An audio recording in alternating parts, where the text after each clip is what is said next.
നമസ്തേ. കേരളം ഒരു സ്വതന്ത്ര പരമാധികാര റിപ്പബ്ലിക്കായ ചട്ടങ്ങളും ക്രമങ്ങളും കീഴ്വഴക്കങ്ങളും ലംഘിച്ച് സംസ്ഥാന സർക്കാരിന് തോന്നിയതുപോലെ എന്തും ചെയ്യാമെന്നാണ് കഴിഞ്ഞ കുറച്ച് ദിവസങ്ങളായി വളരെ സജീവമായി ഉയരുന്ന ചോദ്യങ്ങളാണിത്. ആരെങ്കിലും ഒന്ന് വിമർശിച്ചാൽ അല്ലെങ്കിൽ ഇഷ്ടപ്പെടാത്തത് എന്തെങ്കിലും ഉണ്ടായാൽ, അങ്ങനെ ആരെങ്കിലും ചെയ്താൽ പ്രമേയം പാസാക്കിയും ആഞ്ഞടിച്ചും കുറ്റപ്പെടുത്തിയും സഭയിൽ സർക്കാർ ഭരണപക്ഷ അംഗങ്ങൾ ഉറഞ്ഞു തുള്ളുന്നു. നടപടിക്രമങ്ങളിൽ ഒരു മെക്സിക്കൻ അപാരത തനത് വിലയിരുത്തൽ ഉണ്ടാകുന്നു. കീഴ്വഴക്കങ്ങൾ ലംഘിക്കപ്പെടുമ്പോൾ ന്യായവാദങ്ങൾ ഉറക്കെ പറഞ്ഞ് കളം പിടിക്കാൻ ശ്രമിക്കുന്നു. കിഫ്ബിയെ വിമർശിക്കാൻ ആർക്കും അധികാരമില്ലേ? ക്രമക്കേടുകൾ കണ്ടെത്തിയാൽ അത് ചൂണ്ടിക്കാണിക്കാൻ അവകാശമില്ലേ? ശരിക്കും ഭരണഘടനാ വിരുദ്ധമായി കടന്നുകയറ്റം നടത്തിയത് ആരാണ്? CAG റിപ്പോർട്ടിന്മേൽ ചർച്ച നടക്കുമ്പോൾ എന്തിനാണ് RSSനെ ബോധപൂർവം കൊണ്ടുവരുന്നത്? ജനൻ ഡിബേറ്റ് ചർച്ച ചെയ്യുകയാണ്.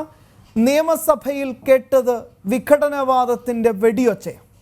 ഈ ചർച്ചയിൽ എന്നോടൊപ്പം മുൻ AG Shri James Joseph, BJP നേതാവ് ശ്രീ S സുരേഷ്, കോൺഗ്രസ് നേതാവ് ശ്രീ വിനോദ് സെൻ, ഇടതു നിരീക്ഷകനും ഇടതു മുന്നണിയുടെ സമുന്നത നേതാവുമായ ശ്രീ സന്തോഷ് പാലോട് എന്നിവരാണ് ചേരുന്നത്. എല്ലാ അതിഥികൾക്കും സ്വാഗതം. ഒപ്പം പ്രേക്ഷകർക്ക് ഒരിക്കൽ കൂടി ഈ ചർച്ചയിലേക്ക് സ്വാഗതം. ശ്രീ ജെയിംസ് ജോസഫ് സർ, ഏറ്റവും പ്രധാനപ്പെട്ട ചോദ്യം അത് തന്നെയാണ്. CAGക്കെതിരെ, ഭരണഘടനാ സ്ഥാപനമായ CAGക്കെതിരെ ഇങ്ങനെയൊരു പ്രമേയം കൊണ്ടുവരുന്നതിലെ ധാർമ്മികത ഏത് ചട്ടമാണ്? എന്തടിസ്ഥാനത്തിലാണ് ഈ നീക്കം?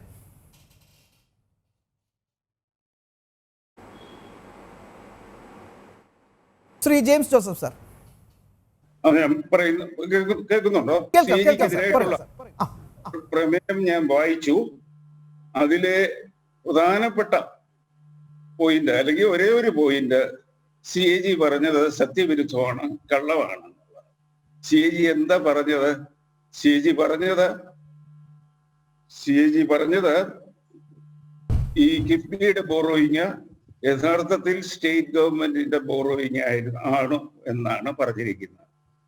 രണ്ടാമത്തെ പോയിന്റ് പ്രമേയത്തിൽ പറഞ്ഞിരിക്കുന്ന കരട് റിപ്പോർട്ട് ഗവൺമെന്റ് കൊടുത്തില്ല എന്നുള്ളതാണ്. കരട് റിപ്പോർട്ട് കിഫ്ബിക്ക് കിട്ടിയെന്നുള്ളതിന്റെ തെളിവ് ഈ റിപ്പോർട്ടിൽ തന്നെ ഉണ്ട്. റിപ്പോർട്ടിൽ പറഞ്ഞിരിക്കുന്ന കൺക്ലൂഡിംഗ് പാരായി പറഞ്ഞിരിക്കുന്ന, അതിന് മുമ്പായിട്ട് പറഞ്ഞിരിക്കുന്ന കിഫ്ബിയുടെ response to the draft report അത് പറഞ്ഞിട്ടുണ്ട്. കിഫ്ബിയുടെ റെസ്പോൺസ് എന്തുവാ? ഇത് കണ്ടിൻജന്റ് ലയബിലിറ്റി ആണ്, ഡയറക്റ്റ് ലയബിലിറ്റി അല്ല. സാധാരണ പബ്ലിക് സെക്ടർ അണ്ടർടേക്കിങ്സ് ലോൺ എടുക്കുമ്പോൾ അത് ഡിഫോൾട്ട് ചെയ്താൽ മാത്രമേ ഉള്ളൂ ലയബിലിറ്റി ആവുകയുള്ളൂ. ഗവൺമെന്റിന്റെ ഗ്യാരണ്ടർക്ക് അത് ലയബിലിറ്റി ആകത്തുള്ളൂ. ഈ കേസും അതുപോലെ തന്നെയാണ്. ഞങ്ങൾ കിഫ്ബി ഡിഫോൾട്ട് ചെയ്യത്തില്ലാത്തതിന്റെ കാരണം എന്താ? ചെയ്യത്തില്ലാത്തതിന്റെ കാരണം ഗവൺമെന്റിൽ നിന്ന് ഞങ്ങൾക്ക് പെട്രോളിയം സെസ്സും മോട്ടോർ വെഹിക്കിൾ ടാക്സിന്റെ ഒരു പോർഷനും ഒക്കെ ആയിട്ട് ഞങ്ങൾക്ക് കിട്ടുന്നുണ്ട്. അത് വെച്ച് ഞങ്ങൾ അടയ്ക്കും. അതിന്റെ അർത്ഥം എന്താ? ഗവൺമെന്റ് ആണ് കടം വീട്ടുന്നത്. അതിന്റെ അർത്ഥം എന്താ? It's A direct liability of the government. അതിന്റെ അർത്ഥം എന്താ? കരട് റിപ്പോർട്ട് കിട്ടി. കരട് റിപ്പോർട്ടിൽ പറഞ്ഞ കാര്യം ശരിവെക്കുകയാണ് കിഫ്ബി ചെയ്തിരിക്കുന്നത്. അതാണ് പ്രധാനപ്പെട്ട പോയിന്റ്.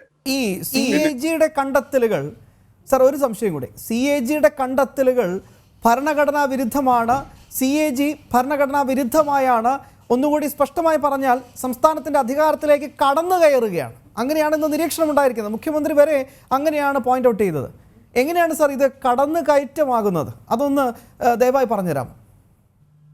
കടന്നുകയറ്റം സ്റ്റേറ്റിന്റെ അധികാരത്തിലോട്ടുള്ള കടന്നുകയറ്റമല്ല. CAGയുടെ റിപ്പോർട്ടിൽ പറഞ്ഞിരിക്കുന്നത് സെന്ററിന്റെ, കേന്ദ്ര ഗവൺമെന്റിന്റെ അധികാരത്തിലേക്കുള്ള സ്റ്റേറ്റ് ഗവൺമെന്റിന്റെ കടന്നുകയറ്റമാണ് എന്നാണ് പറഞ്ഞിരിക്കുന്നത്. അതിന് കാരണം പറഞ്ഞിരിക്കുന്നത് ഈ ഫോറിൻ ലോണ്, ഇത് യഥാർത്ഥത്തിൽ മസാല ബോണ്ട് വഴി എടുത്തിരിക്കുന്ന ഫോറിൻ ലോണാണ്. എക്സ്റ്റേണൽ കമേഴ്ഷ്യൽ ബോറോയിങ്സ് ആണ്. അത് എടുക്കാൻ സെൻട്രൽ ഗവൺമെന്റിന് മാത്രമേ അധികാരമുള്ളൂ. കോൺസ്റ്റിറ്റ്യൂഷനിലെ യൂണിയൻ ലിസ്റ്റ് എന്ന് പറയും, യൂണിയൻ സ്റ്റേറ്റ് ലിസ്റ്റ്, പിന്നെ കൺകറന്റ് ലിസ്റ്റ്. യൂണിയൻ ലിസ്റ്റിലെ ഐറ്റം നമ്പർ 37 അനുസരിച്ച് ഫോറിൻ ലോൺസ് സെൻട്രൽ ഗവൺമെന്റിന്റെ പരിധിയിലാണ്. അങ്ങനെ ഫോറിൻ ലോൺ സ്റ്റേറ്റ് ഗവൺമെന്റ് എടുക്കുകയാണെങ്കിൽ എന്തെങ്കിലും കാര്യം പറഞ്ഞ് എന്തെങ്കിലും കിഫ്ബിയെ മറപിടിച്ച് ലോൺ എടുത്തിട്ടുണ്ടെങ്കിൽ അത് സെൻട്രൽ ഗവൺമെന്റിന്റെ അധികാരത്തിലേക്കുള്ള കടന്നുകയറ്റമാണെന്നാണ് CAG റിപ്പോർട്ടിൽ പറഞ്ഞിരിക്കുന്നത്. യെസ്, അതായത് നേരെ തിരിച്ച് എന്താണോ പറയുന്നത് അതിന്റെ ഘടകവിരുദ്ധമായിട്ടുള്ള റിയാലിറ്റിയാണ് ചൂണ്ടിക്കാണിക്കേണ്ടത്. ശ്രീ സന്തോഷ് പാലോട്, ഈ CAG എന്ന് പറഞ്ഞാൽ BJPയുടെ ഏതെങ്കിലും പോഷക സംഘടനയോ RSSന്റെ ഏതെങ്കിലും പരിവാർ സംഘടനയാണോ? അങ്ങനെ ഒരു വിലയിരുത്തലാണോ? സ്വാഭാവികമായിട്ട് ഇന്നത്തെ ചർച്ചയിലൊക്കെ വ്യക്തമാകുന്നത് അങ്ങനെയാണ് പരാമർശങ്ങൾ വരുന്നത്. ഇതൊന്നും വഴിവിട്ടുകൊണ്ടാണ് CAG റിപ്പോർട്ട് കൊടുത്തിരിക്കുന്നത്. കാരണം നിയമസഭയിൽ പ്രതിപക്ഷ നേതാവ് ഉൾപ്പെടെയുള്ള പ്രതിപക്ഷ അംഗങ്ങൾ പറഞ്ഞെന്താണ്? ഞങ്ങൾ ഉന്നയിച്ച കാര്യങ്ങളാണ് CAG റിപ്പോർട്ടിലുണ്ടെന്നാണ്. അതിൻ്റെ അർത്ഥം എന്താ? ഒന്നുകിൽ അവർ തയ്യാറാക്കി കൊടുത്തു, അല്ലെങ്കിൽ ഇവർ തയ്യാറാക്കി കൊടുത്തു. CAG ഒരു റിപ്പോർട്ട് തയ്യാറാക്കുമ്പോൾ അതിൻ്റെ അവസാന ഘട്ടത്തിൽ സർക്കാരിൻ്റെ വിശദീകരണം തേടേണ്ടതുണ്ട്. ഇവിടെ അത് ചെയ്തിട്ടുണ്ടോ? ഇവിടെ ഗവൺമെൻറ്റിനെ, സംസ്ഥാന ഗവൺമെൻറ്, നമുക്കറിയാം 1999 തുടങ്ങുന്നത്. അന്ന് അത് കഴിഞ്ഞ് 500 കോടി രൂപയാണ് അത് ആദ്യം പിന്നെ ഇതിൻ്റെ ഇൻവെസ്റ്റ്മെൻറ്റ് ഇതുമായി ബന്ധപ്പെട്ട് വന്ന 500 കോടിയാണ്. അത് കഴിഞ്ഞ് ഇടതുപക്ഷ മുന്നണി ഗവൺമെൻറ് അധികാരത്തിൽ വരുമ്പോൾ നമ്മുടെ നമ്മുടെ നാടിൻ്റെ വികസനങ്ങൾക്ക് വേണ്ടി ഫണ്ട് സ്വരൂപിക്കുന്നതിൻ്റെ ഭാഗമായിട്ട് ആദ്യ ബഡ്ജറ്റിൽ തന്നെ 50,000 കോടി രൂപയുടെ പദ്ധതി നടപ്പിലാക്കും കിഫ്ബി വഴി എന്ന് പറഞ്ഞപ്പോൾ പ്രതിപക്ഷ നേതാക്കൾ ഉൾപ്പെടെ ഉള്ളവർ കളിയാക്കുകയും നമ്മൾ കണ്ടതാണ്. പ്രതിപക്ഷ നേതാക്കൾ ഉൾപ്പെടെ പറഞ്ഞത് ഇത് നടക്കാത്ത കാര്യങ്ങളാണ്, ഇത് വെറുതെ ആളുകളെ പറ്റിക്കുന്നതിന് വേണ്ടിയിട്ടാണെന്ന് പറഞ്ഞു. ഇപ്പം എന്തോ നിൽക്കുന്നു? 65,000 കോടി രൂപയാണ്. എവിടെ? 65,000 കോടി രൂപയാണ് ഇന്ന് നമ്മുടെ നാട്ടിലെ ഈ കേരളത്തിലെ 140 നിയോജക മണ്ഡലങ്ങളിലും പാലമായാലും ശരി, സ്കൂളുകളായാലും ശരി, ആശുപത്രി ആയാലും ശരി, റോഡുകളായാലും ശരി, ഇതിനെല്ലാം വേണ്ടിയിട്ടാണ് ഈ ഗവൺമെൻറ്, സംസ്ഥാന ഗവൺമെൻറ് നടപ്പിലാക്കിയത്. ഇത് എവിടെയെന്ന് ചോദിച്ചാൽ പ്രതിപക്ഷ MLA മാർ പോലും അംഗീകരിച്ചു. നമ്മുടെ BJPയുടെ നേതാവ് O രാജഗോപാൽ അംഗീകരിച്ചു. പിന്നെ ആരും അംഗീകരിക്കേണ്ടത്? മറ്റൊരു കാര്യമുണ്ട്. ആദ്യം ഇതിന്റെ അഭിപ്രായം പറഞ്ഞപ്പോൾ ഞാൻ കേട്ടില്ല. ഞാൻ മനസ്സിലാക്കുന്നത് 2016 കേന്ദ്ര ഗവൺമെന്റിനായാലും സംസ്ഥാന ഗവൺമെന്റിനായാലും വികസനവുമായി ബന്ധപ്പെട്ട് വരുമ്പോൾ ഫണ്ട് ശേഖരിക്കുന്നതിന് ഏജൻസികളെ സമീപിക്കണം എന്നുള്ളൊരു നിയമം കൊണ്ടുവന്നതായി ഞാൻ മനസ്സിലാക്കുന്നു. ഇവിടെ ഇപ്പം എന്താ നമ്മൾ ചെയ്യുക? സംസ്ഥാന ഗവൺമെന്റിനെ ശ്വാസം മുട്ടിക്കുക എന്ന് പറയുന്നത് കേന്ദ്ര ഗവൺമെന്റ്. ഇതിനകത്തൊരു പ്രശ്നം, CAG റിപ്പോർട്ട് ശ്രീ പാലോട് സന്തോഷ് അത് വായിച്ചിട്ടുണ്ടെന്നാണ് ഞാൻ മനസ്സിലാക്കുന്നത്. CAG റിപ്പോർട്ടിൽ കേന്ദ്ര സർക്കാരിനെ വിമർശിക്കുന്നുണ്ട്. നിർമ്മല സീതാരാമൻ ഒരിക്കലും ഒരു പ്രമേയം കൊണ്ട്, അല്ലെങ്കിൽ പ്രധാനമന്ത്രി നരേന്ദ്രമോദി ഒരു പ്രമേയം കൊണ്ട് വന്നിട്ടില്ല. ഒരു നിമിഷം, അവര് കൃത്യമായി തന്നെ PSCക്ക് വിട്ടു. ഇതിന്റെ ഒരു നടപടിക്രമമുണ്ട്. എനിക്ക് തോന്നുന്നു ശ്രീ ജെയിംസ് ജോസഫ് സാറിന് അത് കൃത്യമായി പറയാൻ സാധിക്കുമെന്ന് തോന്നുന്നു. ഇതിനൊരു നടപടിക്രമമുണ്ട്. സർക്കാരിന് വിയോജിപ്പുണ്ടാകാം, ആയിക്കോട്ടെ, അത് ജനാധിപത്യ രാജ്യമല്ലേ, വിയോജിപ്പുണ്ടാകും. അത് പ്രകടിപ്പിക്കാനും അതിന് ചില കീഴ്വഴക്കങ്ങളൊക്കെ ഉണ്ട്. PSC ആണ് ഇത് സർക്കാരിൻ്റെ വാദം കേൾക്കുക, CAGയുടെ വാദം കൂടി കേൾക്കും. എന്നിട്ട് ആ CAGയോ അല്ലെങ്കിൽ CAGയുടെ പ്രതിനിധിയോ ആ PSC കമ്മിറ്റിയിൽ ഇരിക്കും. എന്നിട്ട് അതിനുശേഷം ഒരു നിഗമനത്തിൽ PSC എത്തും. ആ നിഗമനം അടങ്ങിയ യഥാർത്ഥ റിപ്പോർട്ട് സഭയ്ക്ക് മുമ്പാകെ വെക്കും. എന്നിട്ട് സഭയിൽ അത് വിശദമായി ചർച്ച ചെയ്യും. ഇങ്ങനെയൊക്കെ ചില കീഴ്വഴക്കങ്ങളുണ്ട്. ഈ ഓടിപ്പിടിച്ച് പ്രമേയവുമായി വരിക, എന്നിട്ട് സർക്കാരിനെ ഇല്ലാണ്ടാക്കാനുള്ള ശ്രമം, ഗൂഢമായ ശ്രമം, അമേരിക്കയുടെ ഗൂഢാലോചന, ഇതെങ്ങനെ ദഹിക്കും? ഞാൻ വളരെ വ്യക്തമായി പറയട്ടെ. ഇപ്പൊ കോൺഗ്രസിന്റെ നേതാക്കൾ, പ്രതിപക്ഷ നേതാക്കൾ പറഞ്ഞല്ലോ, നമ്മുടെ കോൺഗ്രസിന്റെ ICC പ്രസിഡന്റായിരിക്കുന്ന സോണിയാഗാന്ധി ഉൾപ്പെടെ എന്താ പറയുന്നത്? കേന്ദ്ര ഗവൺമെന്റ് ഭരണഘടനാ സ്ഥാപനങ്ങളെ ഉപയോഗിക്കുന്നു, മറ്റു സംസ്ഥാനങ്ങളിൽ BJP ഇതര ഗവൺമെന്റിനെ നശിപ്പിക്കാൻ ശ്രമിക്കുന്നു, ഫെഡറൽ സംവിധാനത്തെ നശിപ്പിക്കാൻ ശ്രമിക്കുന്നു. നമുക്കറിയാലോ,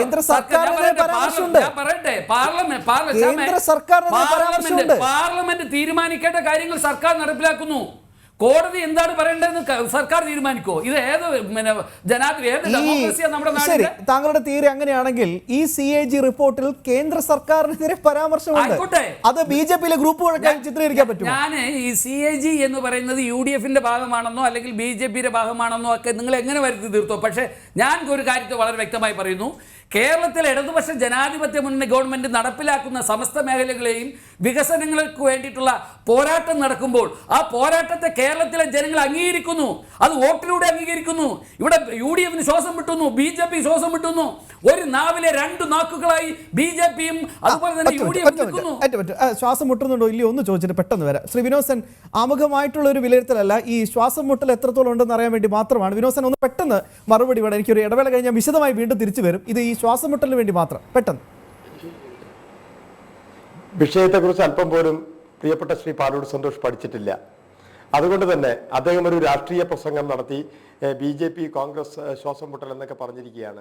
CAG എന്ന് പറയുന്നത് ഒരു ഭരണഘടനാ സ്ഥാപനമാണ്. ആ ഭരണഘടനാ സ്ഥാപനം ഇന്ത്യയിലുടനീളം ഇതപര്യന്തമുള്ള വേളയിൽ ആർട്ടിക്കിൾ 148 മുതൽ 151 വരെ ഇന്ത്യൻ ഭരണഘടന അനുശാസിക്കുന്ന പ്രകാരം നിലവിൽ വന്ന സ്ഥാപനമാണ്.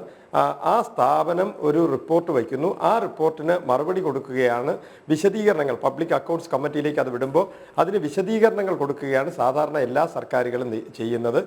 CAGയുടെ വിമർശനം ചരിത്രത്തിൽ ആദ്യമല്ല.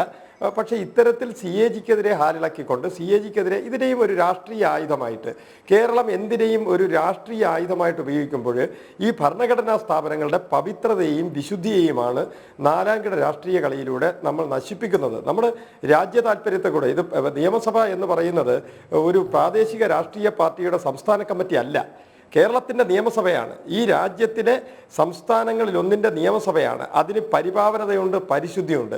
അത് ഭരണഘടനാനുസൃതമായി മാത്രം പെരുമാറേണ്ട ഒരു സ്ഥാപനമാണ്. അതിന്റെ അന്തസ്സിനെയാണ് നശിപ്പിക്കുന്നത് എന്നുള്ളതാണ് എനിക്ക് ആമുഖമായി. തീർച്ചയായും നമുക്കൊരു പ്രാഥമിക വിലയിരുത്തലാണ്. ശ്രീ S. സുരേഷ്, നമുക്ക് മെറിറ്റിലേക്ക് കടക്കണം. അതിനു മുമ്പ് ചില രാഷ്ട്രീയ വിവാദങ്ങളും ഇന്ന് ഉയർന്നു കേട്ടിട്ടുണ്ട്. എനിക്ക് തോന്നുന്നു ഇന്ന് സഭയിൽ, എൻ്റെ ഒരു എളിയ വിലയിരുത്തലാണ്, ഇന്ന് സഭയിൽ ഈ വിഷയത്തിൽ ചർച്ച നടന്നപ്പോൾ വേണ്ടത്ര മെറിറ്റിലേക്ക് പോയിട്ടുണ്ടോ എന്നതാണ് ഏറ്റവും പ്രധാനപ്പെട്ട കാര്യം. ഷംസീർ ആയാലും വീണ ജോർജ് ആയാലും ഇതിൽ സംസാരിച്ച ജെയിംസ് മാത്യു ആയാലും എല്ലാവരും തന്നെ, എസ്പെഷ്യലി MK മുനീർ ആയാലും ഒക്കെ പൊളിറ്റിക്സ് പറയുക എന്നതിൽ അപ്പുറത്തേക്ക് ഒരു മെറിറ്റിലേക്ക് വന്നുള്ള കാര്യം സംശയകരമാണ്. രണ്ടാമത്തെ കാര്യം, വെറുതെയെങ്കിലും RSSനെയൊക്കെ വലിച്ചിഴച്ച് കൊണ്ടുവരിക, RSSനെ പേടിയല്ലേ, മാളത്തിൽ ഒളിക്കുകയല്ലേ, ഇങ്ങനെയുള്ള ചില പരാമർശങ്ങളാണ്. ശരിക്കും ഇതിൽ ഏറ്റവും പ്രധാനപ്പെട്ട കാര്യം ഈ രാഷ്ട്രീയവൽക്കരണം തന്നെ. ഞാൻ അതിലൊന്ന് ആദ്യം താങ്കളുടെ പ്രതികരണം, അതിനുശേഷം നമുക്ക് മെറിറ്റിലേക്ക് വരാം. Shri advocate S. സുരേഷ്.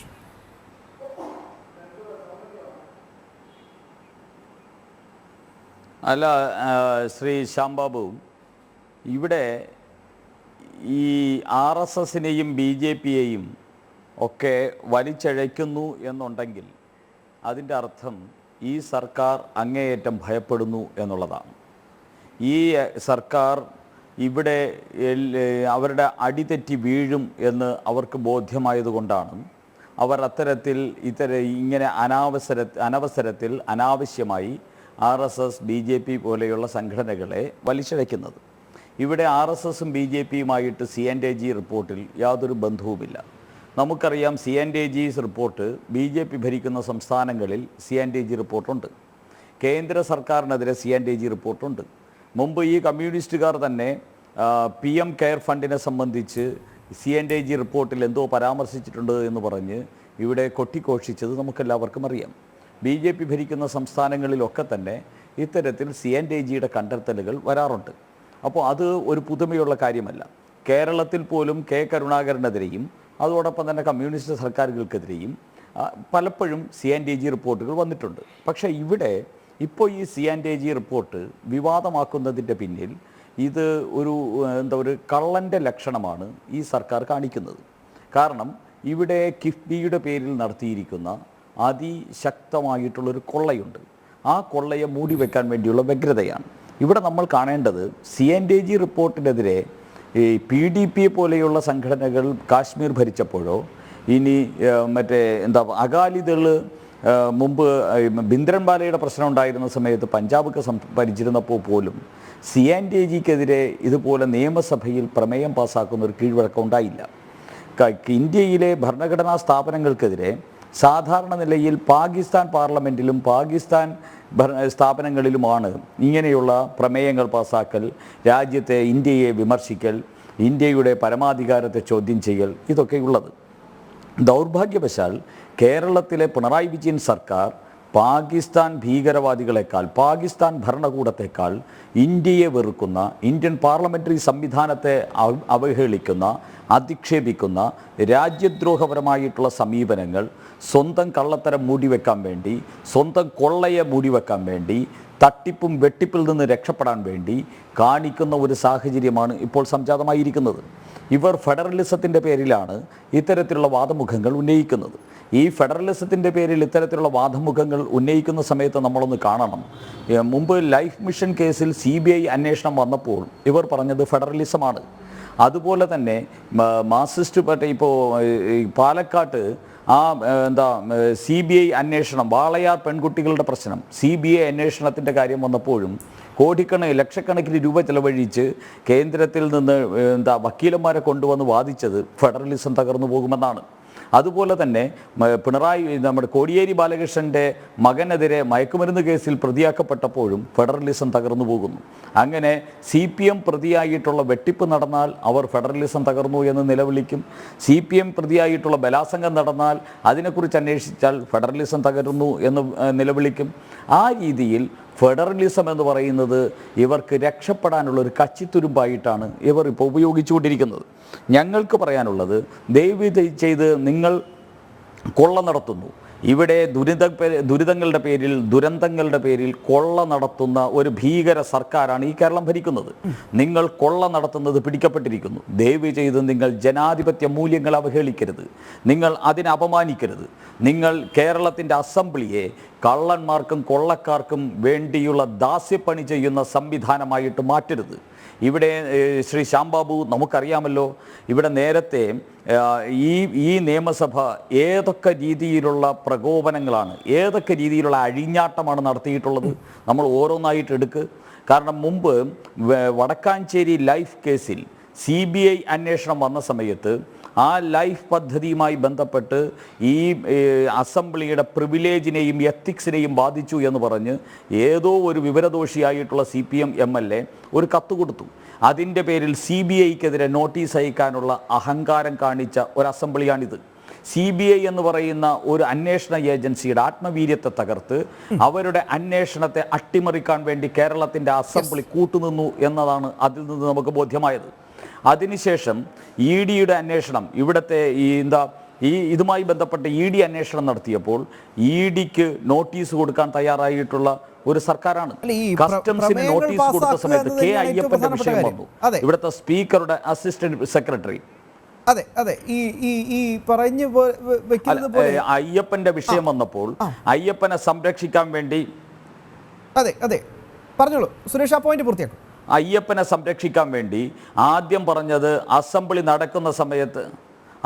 നടക്കുന്ന സമയത്ത് അയാളെ വിട്ടുകഴിഞ്ഞാൽ ഇവിടുത്തെ സ്പീക്കറെക്കാളും വിലപ്പെട്ട സാധനമാണ് K അയ്യപ്പൻ, അതുകൊണ്ട് വിട്ടുതരില്ല എന്ന് പറഞ്ഞു. അതിനുശേഷം ചട്ടം 164 165 പ്രകാരം ഇവിടുത്തെ MLA-മാർക്ക് മാത്രം അവകാശപ്പെട്ട ആ ചട്ടം ദുരുപയോഗം ചെയ്തുകൊണ്ട്, പ്രിവിലേജ് ദുരുപയോഗം ചെയ്തുകൊണ്ട് ഒരു കള്ളക്കടത്ത് കേസിൽ സംശയദൃഷ്ടിയിൽ നിൽക്കുന്നവനെ സംരക്ഷിക്കാൻ ഇതേ സ്പീക്കറും ഈ അസംബ്ലിയിൽ ശ്രമിച്ചു. ഇങ്ങനെ കേരളത്തിന്റെ ജനാധിപത്യത്തിന്റെ ഏറ്റവും വലിയ ശ്രീകോവിലായിട്ടുള്ള ഈ അസംബ്ലിയെ കള്ളന്മാർക്കും കൊള്ളക്കാർക്കും വേണ്ടി വിടുപണി ചെയ്യുന്ന രീതിയിലേക്ക് അധപ്പതിപ്പിച്ച ഈ മാർക്സിസ്റ്റ് പാർട്ടി ജനാധിപത്യത്തിനും രാജ്യത്തിന്റെ ഭദ്രതയ്ക്കും അപകടമാണ് എന്നാണ് ഇന്ന് ബോധ്യം വന്നുകൊണ്ടിരിക്കുന്നത്. തീർച്ചയായും അത് തന്നെയാണ് ഏറ്റവും പ്രധാനപ്പെട്ട കാര്യം. ഈ കശ്മീരിലും പഞ്ചാബിലും ഒന്നും തന്നെ, പഞ്ചാബ് പ്രവിശ്യയിൽ പോലും തന്നെ ഇത്തരത്തിൽ രാജ്യത്തിൻ്റെ പരമാധികാരത്തെ ചോദ്യം ചെയ്തുകൊണ്ട് ഒരു പ്രമേയം കൊണ്ടുവരിക എന്ന് പറയുന്നത് എത്രത്തോളം ദൗർഭാഗ്യകരമാണ്. അതുകൊണ്ട് തന്നെയാണ് ഈ വിഷയത്തിൽ കൃത്യമായി തന്നെ ഇന്ന് സഭയിൽ കേട്ടത് ഈ വിഘടനവാദത്തിൻ്റെ വെടിയൊച്ചയാണോ എന്ന ചോദ്യത്തിലേക്ക് തന്നെ വരുന്നത്. ഇത് അത്ര നിസ്സാരമല്ല. ശ്രീ പാലോട് സന്തോഷ്, താങ്കൾക്ക് മറുപടി ഉണ്ടെന്നറിയാം. അതിനു മുമ്പ് ഒരു ചെറിയ നിയമപ്രശ്നം കൂടി ഒന്ന് ഞാൻ ശ്രീ ജെയിംസ് സാറിനോടൊന്ന് ചോദിച്ചിട്ട് വരാം. ഈ കുറ്റാന്വേഷണം നടത്താൻ അല്ലെങ്കിൽ കുറ്റാന്വേഷണ ഏജൻസിയായി പെരുമാറാൻ CAGക്ക് അധികാരമില്ല. ഇന്ന് ജെയിംസ് മാത്യു ചൂണ്ടിക്കാണിച്ചതാണ്. ഈ CAG കൃത്യമായി തന്നെ ക്രമക്കേടുകൾ കണ്ടെത്തുക എന്ന് പറയുന്നത് കുറ്റാന്വേഷണം, അതായത് ഒരു തരത്തിൽ പറഞ്ഞാൽ സത്യം തിരിച്ചറിയുക, ചുരുളഴിക്കുക, ക്രമക്കേടോ കണ്ടെത്തലോ വെട്ടിപ്പോ ഉണ്ടോ നോക്കുക, ഇത് തന്നെയാണല്ലോ CAGയുടെ പണി. കുറ്റാന്വേഷണ പണി CAGക്കില്ല എന്നാണ് അവർ അടിയുരയിട്ട് പറയുന്നത്. എന്താണ് ഇതിൽ നമുക്ക് മനസ്സിലാക്കേണ്ടത്? CAGക്ക് കുറ്റാന്വേഷണ പരിധി, കുറ്റാന്വേഷണ ചുമതല, റെസ്പോൺസിബിലിറ്റി ഇല്ല. CAGയുടെ റിപ്പോർട്ടിന്റെ അടിസ്ഥാനത്തിൽ സാധാരണ രീതിയിൽ PAC അത് എക്സാമിൻ ചെയ്തിട്ട് PAC ആണ് റെക്കമെൻഡ് ചെയ്യുന്ന വിജിലൻസ് അന്വേഷണം വേണോ വേണ്ടയോ എന്നുള്ളത്. അതിന്റെ ബേസിസിലാണ് കുറ്റാന്വേഷണം നടക്കുന്നത്. CAG is A watch dog. ഈ കേസിൽ തന്നെ CAG റിപ്പോർട്ടിൽ മറ്റു കാര്യങ്ങൾ പറയുന്ന കൂട്ടത്തിൽ പറഞ്ഞിട്ടുണ്ട്, ഇത് ലെജിസ്ലേറ്റീവ് അപ്രൂവൽ ഇല്ലാത്ത ഒരു സ്റ്റേറ്റ് ബോറോയിങ് ആണ്. സ്റ്റേറ്റ് ബോറോയിങ് കിഫ്ബിയെ പഴിചാരി സ്റ്റേറ്റ് ബോറോയിങ്, സ്റ്റേറ്റ് തന്നെ ബജറ്റ് കാണിക്കാതെ ബോറോയിങ്സ് നടത്തുന്നു. അത് ലെജിസ്ലേച്ചറിന്റെ അപ്രൂവൽ ഇല്ലാതെ. അപ്പൊ ഏത് ലെജിസ്ലേച്ചറിന്റെ അപ്രൂവൽ ഇല്ലാതെ ഇതില്ലാതെ ഈ ലോണൊക്കെ എടുത്തോ, ആ ലെജിസ്ലേച്ചർ തന്നെ CAGയെ തെറ്റിദ്ധരിച്ച് CAG റിപ്പോർട്ട് നിരാകരിക്കുന്നു എന്നുള്ള ഒരു വൈരുദ്ധ്യമാണെന്നാണ് എന്റെ അഭിപ്രായം, എന്റെ എളിയ അഭിപ്രായം. സ്റ്റേറ്റ് അസംബ്ലിക്ക് എല്ലാ പവേഴ്സും ഉണ്ട്, ഒരു സെക്രട്ടറി ഉണ്ട്, എല്ലാം ഉണ്ട്. സാധാരണ PAC പോകേണ്ടതായിരുന്നു. പക്ഷെ PAC is a creature of the assembly, is a microcosm of the assembly. Yes sir, ഈ 41 മുതൽ 43 വരെയുള്ള പരാമർശങ്ങൾ, പേജിലെ പരാമർശങ്ങൾ നിരാകരിക്കണമെന്നാവശ്യപ്പെട്ടാണ് ഇന്ന് പ്രമേയം കൊണ്ടുവരികയും അതാണ് പാസ്സാക്കിയത്. അപ്പോൾ ഇനി PACയിലേക്ക് പോകുമ്പോൾ സതീശൻ എന്ന് വ്യക്തമാക്കിയിട്ടുണ്ട്. പക്ഷേ അതിൻ്റെ ഒരു എന്താണ് അതിൻ്റെ ഒരു ലീഗൽ വശം എന്താണ്, അടിസ്ഥാനം എന്താണെന്ന് ദയവായി അറിയാൻ താല്പര്യമുണ്ട്. കാരണം PACയിലേക്ക് പോകുമ്പോൾ ഈ നീക്കം ചെയ്ത പുതിയ റിപ്പോർട്ടായിരിക്കുമോ അല്ലെങ്കിൽ ഗവർണർ ഒപ്പിട്ട പഴയ റിപ്പോർട്ടായിരിക്കുമോ? ഒരു സിറ്റുവേഷൻ ആയതുകൊണ്ട് സാധാരണ ഇങ്ങനെ ഉണ്ടാകാറില്ല. സാധാരണ PAC ഇത് ഡിസ്കസ് ചെയ്തിട്ട് എക്സ്പെർട്ടൈസ് ഒക്കെ ഉണ്ട് PACക്ക്.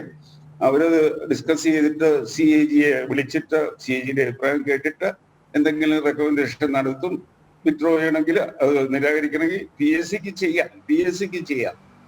ഇപ്പൊ അസംബ്ലിയാ ചെയ്തിരിക്കുന്ന, അസംബ്ലി ചെയ്തുകൊണ്ടും എനിക്ക് തോന്നുന്നില്ല CAGക്ക് ഒന്നും ചെയ്യാൻ പറ്റുമെന്ന്. അസംബ്ലി നിരാകരിച്ചു. പക്ഷെ വസ്തുത എന്താന്ന് വെച്ചാല് അസംബ്ലിയെ തെറ്റിദ്ധരിപ്പിച്ചിരിക്കുകയാണ്. CAG പറഞ്ഞ കള്ളമാണെന്നുള്ളത്. CAG പറഞ്ഞ കള്ളമല്ല. CAG പറഞ്ഞ കള്ളമല്ല എന്ന് കിഫ്ബി തന്നെ പറഞ്ഞിട്ടുണ്ട്, ഡയറക്റ്റ് ബോറോയിങ് ആണെന്നുള്ളത്. അത് മാത്രമല്ല CAG പറഞ്ഞിരിക്കുന്നത് ഡയറക്റ്റ് ബോറോയിങ് ആണ്. പിന്നെ ഇതിന്റെ റിപ്പോർട്ടിന്റെ ഫസ്റ്റ് പാരഗ്രാഫിൽ പറഞ്ഞിരിക്കുന്നത് ആർട്ടിക്കിൾ 293(3) അനുസരിച്ച് the procedure for raising loans അത് പറഞ്ഞിട്ടുണ്ട്. അത് ഫിനാൻഷ്യൽ പൊസിഷൻ സെൻട്രൽ ഗവൺമെന്റിനെ അറിയിച്ചിട്ട് സെൻട്രൽ ഗവൺമെന്റ് ഒരു ലിമിറ്റ് ഫിക്സ് ചെയ്യും. അതാണ് 3% of the state domestic product. 3%. ആ 3% നിന്ന് ₹1 കൂടിയാലും അത് തെറ്റാണ്. 65,000 കോടിയുടെ കാര്യം പറയുന്നത് കേട്ടു.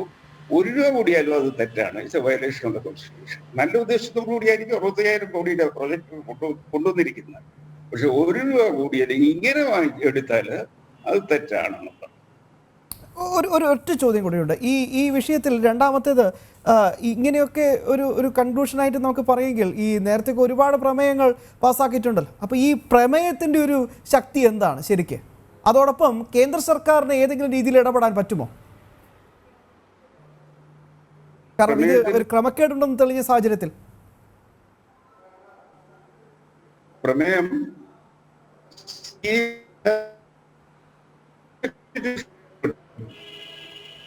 CAGക്കെതിരായിട്ട് നിയമം പാസ്സാക്കേണ്ട പാർലമെന്റ്, സ്റ്റേറ്റ് ഗവൺമെന്റ് പാസ്സാക്കിയാലും അതിന് എഫക്റ്റ് ഒന്നുമില്ല. On the CAG it has no effect at all. അപ്പൊ CAG അതിനെപ്പറ്റി ബോധർ ചെയ്യേണ്ട, CAG അത് ഇഗ്നോർ ചെയ്യാം. അല്ലെങ്കിൽ അതിനെതിരായിട്ട് സെൻട്രൽ ഗവൺമെന്റ് അടുത്ത് റിപ്പോർട്ട് ചെയ്ത് ലൈക്ക് ദിസ് എന്ന് പറയാം. ഇതുകൊണ്ട് കാര്യമൊന്നും സാധിക്കുന്നില്ല. CAG റിപ്പോർട്ട് ഇനിയിപ്പോ പറഞ്ഞ സത്യം റിജക്ട് ചെയ്ത് കഴിഞ്ഞാൽ, പറഞ്ഞ സത്യമാണെന്ന് ഞാൻ വിശ്വസിക്കുന്നു, കിഫ്ബി സമ്മതിക്കുന്നു CAG പറഞ്ഞ സത്യമാണെന്ന്, ഗവൺമെന്റ് പറയുന്നു അങ്ങനെ അല്ല എന്ന്. അപ്പം പറഞ്ഞ സത്യം ശരിയാണെങ്കിൽ, ശരിയാണല്ലോ, പറഞ്ഞ സത്യം ശരിയാണ്. അപ്പം ഇതിപ്പം സത്യം പറഞ്ഞുകൊണ്ട് CAGയുടെ റിപ്പോർട്ട് സത്യം നിരാകരിക്കുന്ന പോലെ ആയി വന്നിരിക്കുകയാണ്. അതാണ് പോയിന്റ്. എനിക്ക് തോന്നുന്നു കൃത്യമായി തന്നെ ഒരു കൺഫ്യൂഷൻ ഉണ്ടാക്കുകയാണ് ചെയ്തത്. സത്യം പറഞ്ഞാൽ എനിക്ക് അങ്ങനെയാണ് തോന്നുന്നത്. കാരണം സത്യം അവിടെ തന്നെയുണ്ട്. അത് കിഫ്ബി പോലും അംഗീകരിച്ചൊരു സത്യമാണ്. പക്ഷേ ആ സത്യം അംഗീകരിക്കാൻ സർക്കാരിന് പറ്റുന്നില്ല. സർക്കാർ നിയമസഭയിൽ തെറ്റിദ്ധരിക്കപ്പെട്ടു എന്ന് സാറ് പറയുമ്പോൾ പുറത്തൊരു ആരോപണം സർക്കാർ തന്നെ നിയമസഭയെ തെറ്റിദ്ധരിപ്പിച്ചതാണോ എന്നൊരു ചോദ്യം എവിടെയുണ്ട്. ശ്രീ പാലോട് സന്തോഷ്, എന്തിനാണ് ഇങ്ങനെ ഒരു കൺഫ്യൂഷൻ? എല്ലാം ഇങ്ങനെ നമുക്ക് മുന്നിൽ സത്യങ്ങളായി ഇങ്ങനെ നിലനിൽക്കുന്നുണ്ട്. ഓഫ് ബജറ്റ് ഈ ബോറോയിങ് ആണ് എടുത്തത്, ഇതിൽ കൃത്യമായി തന്നെ ഭരണഘടനാ ലംഘനം ഉണ്ടായിട്ടുണ്ട്. ആർട്ടിക്കിൾ 151, 12, 36, 293 ഇതിൻ്റെയൊക്കെ വയലേഷൻ ഉണ്ടായിട്ടുണ്ട്. ഇതൊക്കെ കൃത്യമായി മുന്നിലുണ്ട്. പിന്നെ എന്തിനാണ് ഒരു കൺഫ്യൂഷൻ ഇങ്ങനെ ബോധപൂർവ്വം ഉണ്ടാക്കുന്നത്? ഒരു കൺഫ്യൂഷൻ ഉണ്ടാക്കുന്നില്ല. കേരള നിയമസഭയുടെ അധികാരമാണ് കേരള നിയമസഭ കാണിച്ചത്. ഇവിടെ വളരെ വ്യക്തമല്ലേ എന്താണെന്നുള്ളത്? സുരേഷിൻ്റെ അഭിപ്രായം എന്താ? ഈ കേരളത്തിലെ ഇടതുപക്ഷ ജനാധിപത്യ മുന്നണിയെ ഏതിനോടാണ് ഊമ്പിച്ചത്? പാകിസ്ഥാനിലെ തീവ്രവാദി സംഘടനയോട്, അല്ലെങ്കിൽ പാകിസ്ഥാനിലെ തീവ്രവാദ പ്രവർത്തനങ്ങളോടാണ് കേരളത്തിലെ LDF ഗവൺമെൻറ് ഊമ്പിക്കുന്നത്. അതിൻ്റെ ലക്ഷ്യമെന്താ? അതിൻ്റെ ഉദ്ദേശം എന്താ? ഇത് തന്നെയാണ് എനിക്ക് പറയാൻ അവസരം തരണം. കേരളത്തിൽ കഴിഞ്ഞ കുറേ നാളുകളായി നമ്മൾ കാണുന്ന സമരം, KT ജലീലിനെതിരെ സമരം എന്തായിരുന്നു? എവിടെ? സമൂഹത്തിലെ രാഷ്ട്രീയ രംഗത്ത്, ഭരണരംഗത്ത് വളരെ സജീവമായി ജനങ്ങളോടൊപ്പം നിൽക്കുന്ന KT ജലീലിനെ എന്തുമാത്രം അവഹേളിച്ചു BJPയും UDFും. ഇപ്പോൾ എവിടെ? ഞാൻ ചുരുക്കി പറയുകയാണ്. 2, സ്പീക്കർക്കെതിരെ ഉപരാഷ്ട്രപതിയുടെ അവാർഡ് വാങ്ങി, ഇന്ത്യയിലെ ഏറ്റവും നല്ല സ്പീക്കറായി അവാർഡ് വാങ്ങി തിരിച്ചു വന്ന ശ്രീരാമകൃഷ്ണനെ എത്രമാത്രമാണ് കേരള നിയമസഭയെ അവഹേളിക്കുന്ന രീതിയിലല്ലേ പ്രതിപക്ഷങ്ങൾ കാണിച്ചത്? ഈ ഗവൺമെൻറ്റിൻ്റെ വികസനങ്ങളെക്കുറിച്ച് വളരെ വ്യക്തമായി രാജഗോപാൽ മറുപടി പറഞ്ഞില്ലേ? ഇപ്പോൾ അഴിമതിക്കെതിരെ പറയുന്ന വിനോദ്, പാലത്തിൽ കമ്പിയില്ലാത്തതിൻ്റെ പേരിൽ കമ്പിക്കാത്ത ഇബ്രാഹിം കുഞ്ഞും ഹോൾസെയിലായും റീറ്റെയിലായും സ്വർണ്ണ കച്ചവടം നടത്തിയത് നഷ്ടമായി പോയെന്ന് പറഞ്ഞുകൊണ്ട് ജനങ്ങളെ പറ്റിച്ച ഒരു MLAയും അകത്താണ്. അവരാണ് കേരളത്തിലെ LDFനെതിരെ ഈ പ്രചരണങ്ങൾ നടത്തുന്നത്. കേന്ദ്ര ഗവൺമെൻറ് ഭരണഘടനാ സ്ഥാപനങ്ങളെ ഉപയോഗിച്ചുകൊണ്ട് ഈ ഗവൺമെൻറ്റിനെ അറ്റാക്ക് ചെയ്യുന്നു. ഇപ്പോൾ സുരേഷ് പറഞ്ഞതിൽ നിന്ന് വ്യക്തമല്ലേ? കേരള സമൂഹം കാണുകയല്ലേ കേരളത്തിലെ എത്രമാത്രം അപകടങ്ങളുണ്ടായത്? പ്രകൃതിക്ഷോഭമായാലും അസുഖങ്ങളായാലും പകർച്ചവാദികൾ, അതുപോലെ എന്തെല്ലാം സംഭവങ്ങളുണ്ടായി. ഈ സമയങ്ങളിൽ കേരളത്തിനെ രക്ഷിക്കുന്നതിന് വേണ്ടിയിട്ട് 24 മണിക്കൂറും പ്രവർത്തിച്ച ഒരു ഗവൺമെന്റിനെ വിഘടനവാദത്തോടും പിന്നെ വർഗീയതയോടും ഉപമിക്കുന്നത് ഒരു മിനിറ്റ്.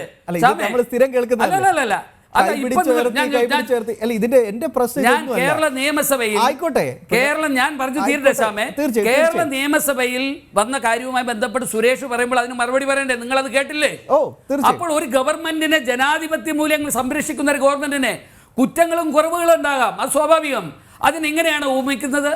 അങ്ങനെ നിങ്ങൾ വരുത്തി തീർക്കാൻ ശ്രമിക്കുന്നത് കൊണ്ടാണ് സുരേഷ് കേരളത്തിലെ പ്രബുദ്ധതയുള്ള ജനങ്ങൾ LDFന് അനുകൂലമായി വോട്ട് ചെയ്യുന്നത്.